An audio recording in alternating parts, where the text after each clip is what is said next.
আসসালামু আলাইকুম রহমতুল্লাহ। আজকে আমরা শরতের বিলাসী গল্পটি লাইন বাই লাইন পড়ে ব্যাখ্যা করার চেষ্টা করব।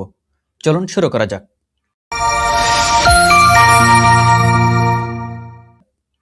বিলাসী শরৎচন্দ্র চট্টোপাধ্যায়। বিলাসী গল্পটি কে লিখেন? শরৎচন্দ্র চট্টোপাধ্যায়। কিভাবে মনে রাখবো?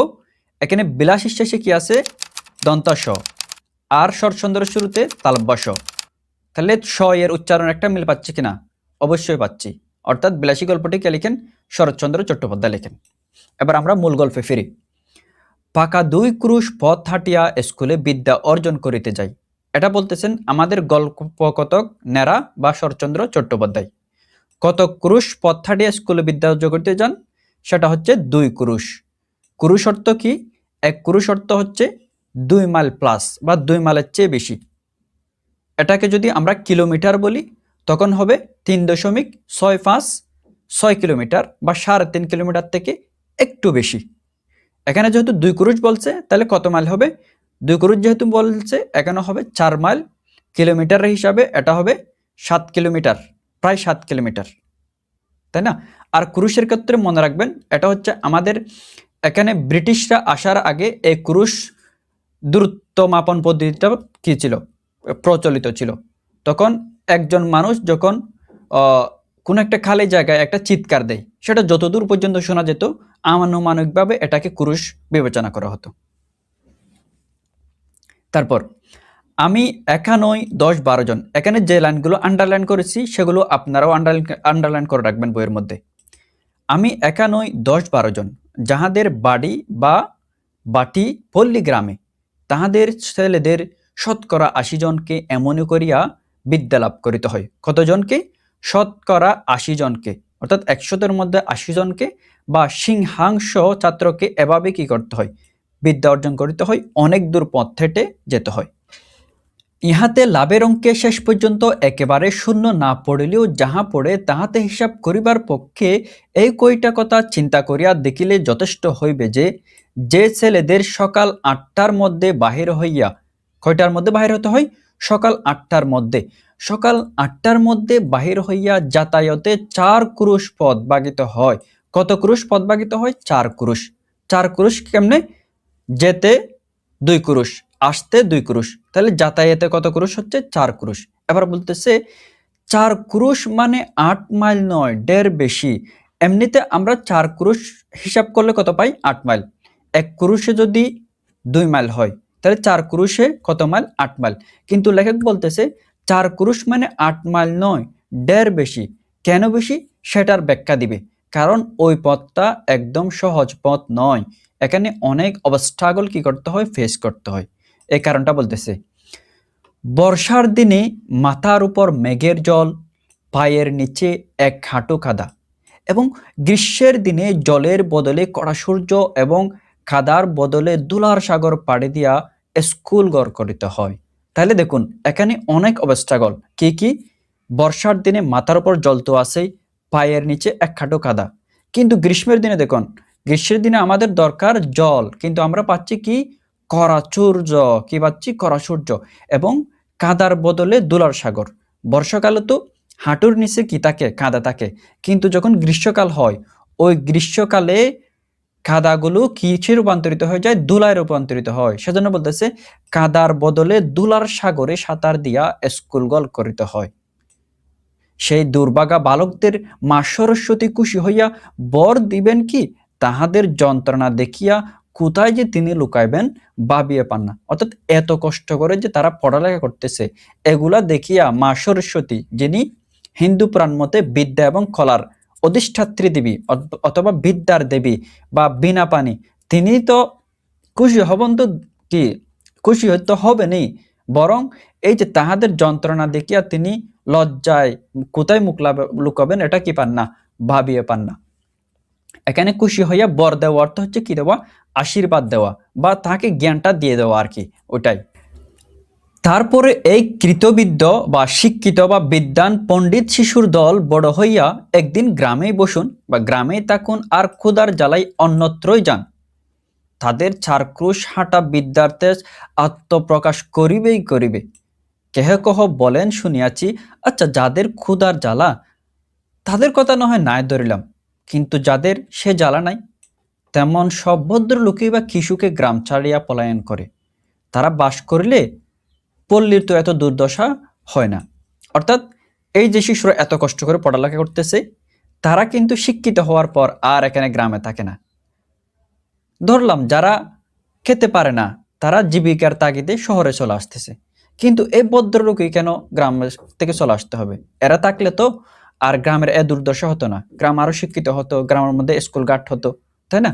কিন্তু তারাও চলে আসতেছে কারণ তারা শহরের যে মায়া বা শহরের মধ্যে যে সুযোগ সুবিধা পায় সেটা গ্রামের মধ্যে পায় না। ম্যালেরিয়া কথাটা না হয় নাই পারিলাম, এবার কেন তারা গ্রাম ছেড়ে চলে আসতেছে এগুলো একটা একটা কারণ বলতেছে। 1 নম্বর কারণ কি, ওখানে কি আছে? ম্যালেরিয়া আছে। ম্যালেরিয়া কি? এটা হচ্ছে অ্যানোফিলিস মশাবাহিত একটা রোগ বা জ্বর, সে থাক।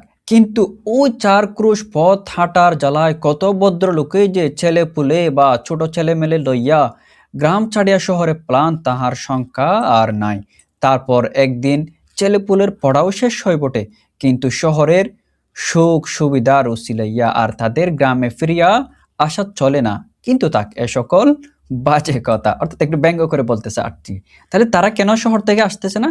কারণ শহরের সুখ সুবিধা রুচি লইয়া তাদের আর গ্রামে ফিরে আসা চলে না। তারা শহরের মধ্যে যে সুখ সুবিধা পায়, যে রুচি পায়, সেই সুবিধা ছেড়ে তারা আর কোথায় যেতে চায় না? গ্রামে যেতে চায় না। এই লাইনটা খুবই গুরুত্বপূর্ণ। স্কুলে যাই, অর্থাৎ আমরা ওসব বাজে কথা বাদ দিই, আমরা যেহেতু স্কুল নিয়ে শুরু করেছি স্কুলের কথায় চলে যাই। দুকুরুশের মধ্যে এমন আরো 2-3 খানা গ্রাম পার হইতে হয়। কতখানা গ্রাম পার হইতে হয়? 2-3 খানা গ্রাম পার হইতে হয়। তারপর ওই গ্রামগুলো দিয়ে যাইতে যাইতে আমরা কি করতেছি ওইগুলা বলবো। কার বাগানে আম পাকিতে শুরু করিয়াছে, কোন বনে বৈচি ফল অপর্যাপ্ত ফলিয়াছে, কার গাছে কাঁঠাল এই পাকিল বলিয়া কার বর্তমান রম্বার কাঁদি কাটিয়া লইবার অপেক্ষা মাত্র, কার কানাচে জুপের মধ্যে আনারসের গায়ে রং ধরিয়াছে, কার পুকুর পাড়ের খেজুরমতি কাটিয়া খাইলে ধরা পড়িবার সম্ভাবনা অল্প।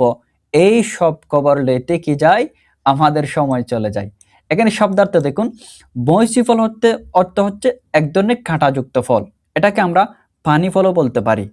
তারপর অপর্যাপ্ত ফলে আছে, অর্থ হচ্ছে পর্যাপ্ত না, একদম টেনে টুনে খেতে হয় ওরকম না, অপর্যাপ্ত ফলি আছে।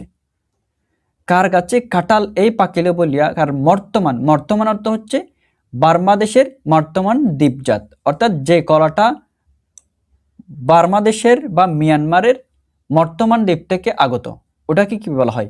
বর্তমান কলা বা সবরি কলা বলা হয়। রম্বারত্ব, রম্বাত্ব কলা, আর কাঁদিয়ত্ব ছড়া। রম্বার কাঁদিয়ত্ব কি? কলার ছড়া। আর কানাচত্ব হচ্ছে ঘরের পিছনের যে লগোয়া জায়গা থাকে, বা আপনারা পাকঘরের কথা চিন্তা করতে পারেন। পাকঘরের পিছনে একটা জায়গা থাকে না যেখানে অনেকগুলো গাছপালা থাকে, ওটা হচ্ছে কানাস। ওই কানাসের মধ্যে কি ধরেছে? আনারস। কি ধরেছে? আনারস। এবং পুকুর পাড়ে কি? পুকুর পাড়ে হচ্ছে খেজুর মেথি। খেজুর মেথি অর্থ হচ্ছে খেজুর গাছের যে উপরের অংশ, যেটা নরম অংশ থাকে, ওটাকে বলা হয় খেজুর মতি। যদিও আমি এই খেজুর মেথিটা খাই না, আমি খেয়েছি কি নারিকেল গাছের যে উপরে একটা অংশ থাকে ওটা খেয়েছি, খুবই মজা হয়। এখানে আমি আপনাদের একটা সুন্দর জিনিস ব্যাখ্যা দিই, সেটা হচ্ছে কার বাগানে আম পাকিতে শুরু করিয়াছে, কোন বনে বৈচি ফল অপর্যাপ্ত ফলিয়াছে। এই 2 লাইনের মধ্যে আমাদের শরৎচন্দ্রের যে কথাশিল্পী বা শিল্প ওটা ফুটে উঠেছে। কেমনে? এখানে যখন আম বাগানের কথা, আমের কথা বলতেছে, তখন তার আগে শব্দ ব্যবহার করেছে বাগান। যেহেতু বাগান গুরুত্বপূর্ণ, আমও গুরুত্বপূর্ণ, কিন্তু যেটা বৈশি ফল আছে সেটা আমাদের জন্য গুরুত্বপূর্ণ নয়, সেজন্য ব্যবহার করেছে কি? বনে। কোন বনে বৈশি ফল পাকি আছে। দেখছেন কি সুন্দর এক ধরনের মানে সতর্কতা। এগুলোই হচ্ছে কথাশিল্পীদের বা যারা বড় শিল্পী আছেন তাদের খেরা, তাদের কি, তাদের হচ্ছে বৈশিষ্ট্য আর কি। এখানে যে লাইনগুলো আমি আন্ডারলাইন করে দিচ্ছি, এই আন্ডারলাইনগুলো আপনারা খুবই সুন্দর করে পড়বেন এবং একটার সাথে আরেকটা রিলেট করার চেষ্টা করবেন। কিভাবে? বাগানে আম পাকছে, তারপর হচ্ছে বনে বৈশি ফল, তারপর কাঁঠাল গাছ কোথায়? কার গাছে, তারপর বর্তমান রম্বার কাঁদি, কার কানাসে, কানাসের মধ্যে কি? আনারস, খেজুরমতি পুকুর পাড়ে। এই যে সম্পর্কগুলো, স্থান এবং মানুষ, বাগান, বন, এই যে সম্পর্ক করতেছে, এই সম্পর্কগুলো মনে রাখবেন, কারণ এগুলোই কি আসে আমাদের পরীক্ষার মধ্যে দিয়ে দেয়। যদিও আমাদের সাহিত্যের উদ্দেশ্য এগুলো নয়, সাহিত্যের উদ্দেশ্য হচ্ছে এগুলো আমরা রিডিং পড়ে যাব, তারপর রস আস্বাদন করব বা মজা নিব। কিন্তু কি দুঃখের বিষয়, আমাদের এগুলো পরীক্ষায় আসতেছে, যদিও এটারও গুরুত্ব আছে। কারণ এভাবে যদি আমাদের ব্যাখ্যা করতে শিখায়, তখন আমরা বাকিগুলো পড়ার সময় আমাদের এভাবে ব্যাখ্যা করতে আর ব্যাখ্যা করে করে পড়তে হবে না। কারণ যখন আমরা একবার রিজনিং করে যাব, তখন আমাদের মধ্যে ওটা যে মেমোরিটা তৈরি হয়ে যাবে আর কি। বুঝা গেছে না? কিন্তু আসলে যা বিদ্যা, কামাস্কাটকার রাজধানীর নাম কি এবং সাইবেরিয়ার খনির মধ্যে রূপা মেলে না সোনা মেলে, এ সকল দরকারি তথ্য অবগত হইবার ফুরসত বা সময় সুযোগ আমাদের কি মেলে না। এখানে কামাস্কাটকা একটা কিসের নাম দেওয়া আছে? উপদ্বীপের নাম দেওয়া আছে। এটার আসল উচ্চারণ হবে কামসাটকা। লেখক যেহেতু ভুল শিখেছেন বা উনি যে ভুল শিখতেন ওটা বোঝানোর জন্য এখানে কামাসাটকাকে কামাস্কাটকা কি লিখেছেন উনি। কি সুন্দর তার শিল্প দেখুন। তারপর এই কামাস্কাটকার রাজধানীর নাম হচ্ছে কি পেত্রু পবলোবস্ক। তারপর দেওয়া আছে সাইবেরিয়া। সাইবেরিয়া জানি আমরা হচ্ছে রাশিয়ার একটি বিস্তীর্ণ ভূভাগ, বা যেটা হচ্ছে উত্তরাঞ্চলে বা রাশিয়ার উত্তরাঞ্চলে অবস্থিত, সেটাকে কি বলা হয়? সাইবেরিয়া বলা হয়। কাজেই এক্সামিনের সময় এডেন কি জিজ্ঞাসা করিলে বলি পার্সিয়ার বন্দর, আর হুমায়ুনের বাপের নাম জানিতে চাইলে লিখিয়া দিয়ে আসি তুগলক্কা। অর্থাৎ আমরা ভুলভাল উত্তর দিয়ে আসি। এডেন হচ্ছে একটা বিখ্যাত বন্দর, কিন্তু এডেন কি জিজ্ঞাসা করিলে বলি আমরা পার্সিয়ার বন্দর, অথচ এটা হচ্ছে একটা আরব দেশের দক্ষিণ পশ্চিমে অবস্থিত একটি বিখ্যাত বন্দর। এটা পার্সিয়া বা ইরানের সাথে কোনো সম্পর্কই নাই এটার। পার্সিয়া অর্থ হচ্ছে আমরা জানি পারস্য বা ইরান। আহ, যদিও এখন ইরান নামে প্রতিষ্ঠিত, এটার আগের নাম ছিল কি পারস্য বা পার্সিয়া। আর হুমায়ুন তো আমরা জানি মুঘলের দ্বিতীয় সম্রাট। এই হুমায়ুনের বাপের নাম হচ্ছে বাবর। কিন্তু যখন আমাদেরকে জিজ্ঞেস করে হুমায়ুনের বাপের নাম কি, আমরা তখন দিয়ে আসি তুগলক্কা। এই তুগলক্কা নামে মুঘল সাম্রাজ্যে কোনো চরিত্রের অস্তিত্বই নাই, তাই না? এবং আজ 40-এর কোটা পার হইয়াও দেখি এই সকল বিষয়ে ধারণা প্রায় একই রকম হইয়া আছে। অর্থাৎ আগে যে ভুলভাল শিখেছি বা কনফিউশন তৈরি করে রেখেছি, এখনো কি ঠিক সেরকমও থেকে গেছে। এখন যে আমরা 40-এর কোটা পার হয়ে আসিছি, আমাদের বয়স 40 থেকে 49 চলে এসেছে, আমরা বুড়া হয়ে গেছি, বৃদ্ধ হয়ে গেছি, তখনও কি আগের ধারণাগুলো আমাদের একই রয়ে গেছে। তারপরে প্রমোশনের দিন বা রেজাল্টের দিন মুখ বার করিয়া বাড়ি ফিরিয়া আসিয়া কখনো বা দল বাঁধিয়া মতলব বা ফন্দি করি এই মাস্টারকে কি করা উচিত? ঠেঙ্গানো উচিত বা প্রহার করা উচিত। কখনো বা ঠিক করি অমন বিশ্রী স্কুল ছাড়িয়ে দেওয়াই কর্তব্য। অর্থাৎ নাচতে না জানলে যে উঠান বাঁকা বলে, ওটাই। ওকে, এখানে আমাদের প্রথম পর্ব শেষ হচ্ছে। পরবর্তী লেকচারে আপনাদেরকে স্বাগতম।